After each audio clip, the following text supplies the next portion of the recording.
Good morning सबैजनालाई। अनि मैले चाहिँ एउटा कुरा नोटिस गरेर चाहिँ म यो फेरि भिडियो बनाएको हो। सबैलाई बधाई दिँदै गर्दा एउटा मान्छेलाई चाहिँ बिर्स्या जस्तो लाग्यो मलाई है। अब त्यो मान्छेलाई चाहिँ आज एकदम डिजर्भिङ क्यान्डिडेट हो, त्यही भएर चाहिँ अब उहाँलाई पनि आज बधाई दिउँ भनेर। अब त बधाई दिउँला, तर बधाई दिनु अगाडि चाहिँ म सबै मेरो अडियन्सहरूलाई होइन, मैले हिजो अपलोड गरेको थिएँ भिडियो जापानमा चाहिँ के कस्तो प्रभाव पर्दैछ होइन, नेपालको इलेक्सनको, अनि कहाँ कस्तो के ट्रेन्डिङ हुँदैछ भनेर भिडियो हालेको थिएँ। अनि त्यो भिडियोमा चाहिँ सबैले माया देखाइदिनु भयो होइन, जति नि कमेन्ट, लाइक, सेयर, रिपोस्ट अनि फलो गर्नुभयो सबैले, धेरै धेरै धन्यवाद मेरो तर्फबाट है।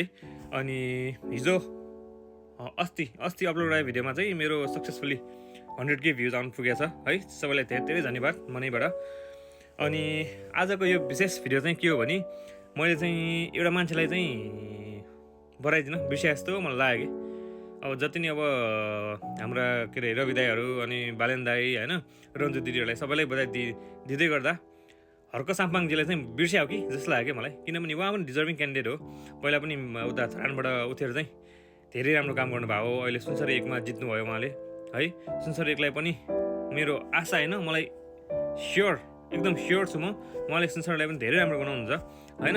अब आफू श्रम गरेर हुन्छ कि सबैलाई श्रम गर्न लगाएर हुन्छ कि यो नाथे भनेर हुन्छ कि त्यस्ता जाबा भनेर हुन्छ कि उहाँले गर्दै गर्छ है काम चाहिँ। फेरि देश गयो भनेर नि मान्छे खरो छ बोली चाहिँ फेरि काम चाहिँ गर्नुहुन्छ उहाँले फेरि हो। त्यही भएर चाहिँ होइन मलाई चाहिँ एकदमै मनपर्ने मान्छे हो हर्क साम्पाङ पनि। धेरै इन्टरभ्यू हेऱ्यो, धेरै अब भाषण सासन हेऱ्यो होइन, एजेन्डा पनि धेरै राम्रो हो उहाँको। त्यही भएर चाहिँ अब उहाँलाई पनि यो भिडियोको तर्फबाट चाहिँ होइन, मार्फतबाट चाहिँ कङ्ग्रेचुलेट गरौँ भनेर चाहिँ बिग कङ्ग्रेचुलेसन छ है सरलाई। त्यही चाहिँ यो भिडियो ल जय देश। के वाल्नु पर्यो हेर, मालिकलाई नमस्ते गर। म त धरतीको धुलो, तिमी ठुलो